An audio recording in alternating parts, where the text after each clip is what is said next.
Midday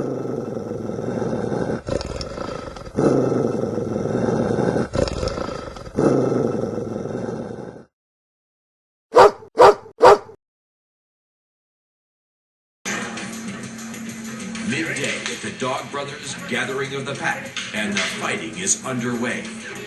The bouts are brief, most lasting less than 3 minutes. When the fight ends, there are no winners and no losers, only brothers. That's because the Gathering of the Pack is different from most sanctioned fighting events, and that's exactly how the founding members wanted it.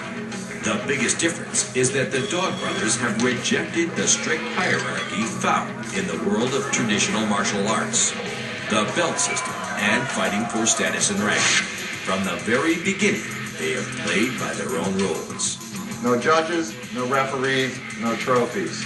No judges means that you're not submitting yourself to the judgment of others. No referees means you're responsible for your behavior while you're out there. No trophies, you're not doing it for the praise of the crowd. That is really kind of core to the experience, and it just came out naturally because if you start keeping score and hand up trophies and stuff like that, there's this hierarchy, and that really wasn't the point.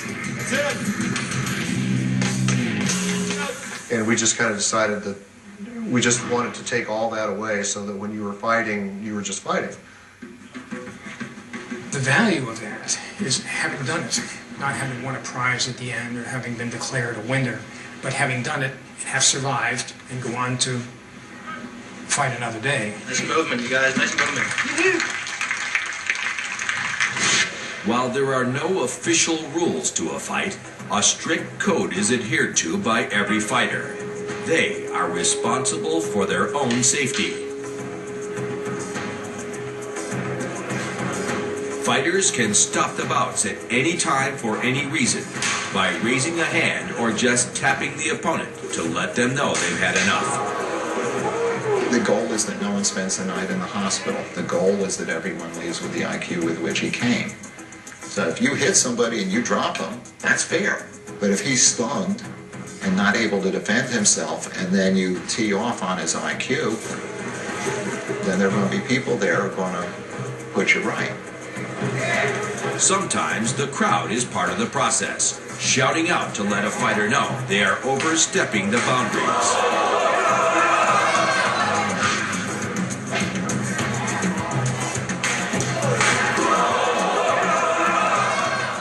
For this kind of fighting to work, you must remain responsible for what you're doing. So you cannot just say, "Ah," and go into this bonsai killer state, confident that the referee will pull you off when it's time. Because in a stick fight, you can cave somebody's head in far faster than a referee can get in. A stick fight can go very wrong very fast. Unlike the bouts one sees at an ultimate fighting event or at a barroom brawl, the men here are not enemies. It's as if we are members of the same tribe, preparing each other to stand together to defend our land, women, and children. So if I go too hard on you and I break you, then the tribe is weaker when it comes time to stand together. And if I go too soft on you, and you're not seasoned, the tribe is toughened to the level of which you're capable, then there too, the tribe is not as strong as it could be.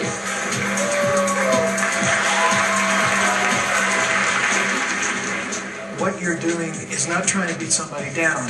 You are trying to help each other. You're trying to advance each other. It doesn't matter who wins or loses. Some of the Dog Brothers view the world as an increasingly dangerous place and see this as a training ground for the violent confrontations they see as inevitable. We're preparing ourselves for something here. You know, we're definitely getting ready for what may come in the crazy world we live in.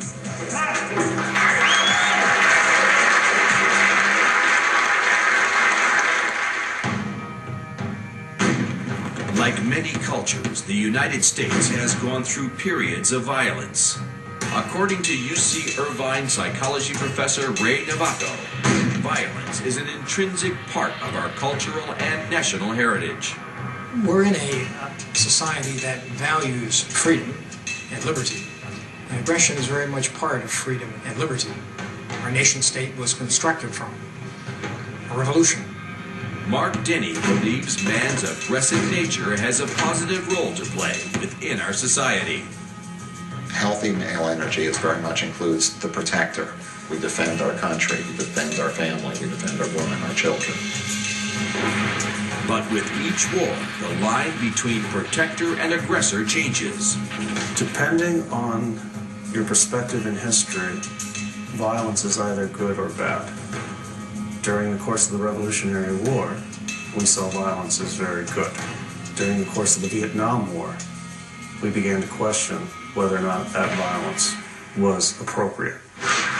As violence became less acceptable in Western society, certain members of the Dog Brothers felt their basic manhood was under attack, and they needed to reclaim it. You know, fighting is what fathers would teach their sons. They passed on these combative arts to help protect the society. That was man's job. So now we're kind of stuck in these larger, stronger bodies, and we don't really know what to do with them anymore. Psychologist Michael Adams doesn't believe that man needs these kinds of violent outlets to purge built-up frustrations. You know, there's this myth that's been around for a long time in popular culture, and we call it the catharsis myth. And it's the idea that individuals, and in particular men, have a sort of deep-seated aggressive drive that needs to come out in quote-unquote healthy ways, or it'll come out in more destructive ways. But in fact, we know from decades of psychological research that that's not true. In fact, it's quite the opposite. When people behave aggressively or violently, it doesn't go away. In fact, it makes that kind of behavior more likely in the future. Before starting the Dog Brothers, Mark Denny was a practicing attorney and is well read in the subject of philosophy. Once we understand that aggression is an instinct, and if you don't give it a suitable expression and outlet and guidance, it's going to build up until something in us is going to, there'll be a moment of road rage. One of the believers of Denny's theories on aggression release is dog brother Gins Klimanis, a computer programmer who designs children's educational toys. In order basically to work in a honeycomb of cubes, you kind of have to take a lot of your normal personality and just suppress it completely. I mean, you're sitting there, you have to be part of a team. And, you know, the whole entire workplace has been sanitized. You can't say this, you can't touch that, you can't move that. That whole lifestyle is basically just sitting it on your... I think that's just bad, so this is my outlet. Before he found the Dog Brothers, Gins took his office angst to the garage and started his own fight club. And some people play cards in the garage and we fight. At first, it was a few friends from his martial arts class. Then word spread and the curious began to arrive. Most of the people kind of came to the club through work associations. Those are the people that you see the most often, so maybe you talk about it and they tell some friends, and eventually someone wants to try it. Let's go! The fights became a regular event in Gins' garage and attracted other cubicle-bound computer engineers who found an outlet for their aggression and a camaraderie with their fellow fighters.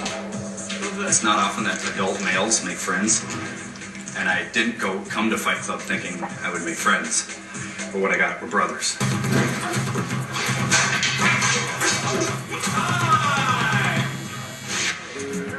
Gins travels 350 miles south twice a year to participate in the gathering of the pack.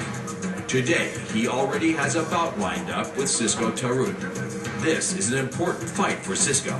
By facing Gins, Cisco is hoping to prove that he is worthy of the title Dog Brother. I don't know if it's this one or if I would have to do another one or 3 more, but I think I'm on the cusp of Girl Mark making me a full Dog Brother. So it would be nice to accomplish that.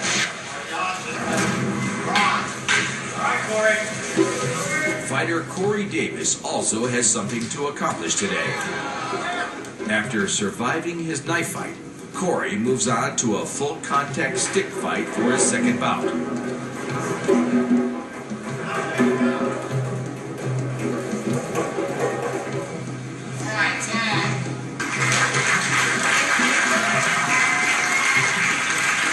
When it's over, he jumps onto the mat again, feeling better than he has in years. The third fight went fairly well. I enjoyed it, and by the time I was done, I really felt like I was back.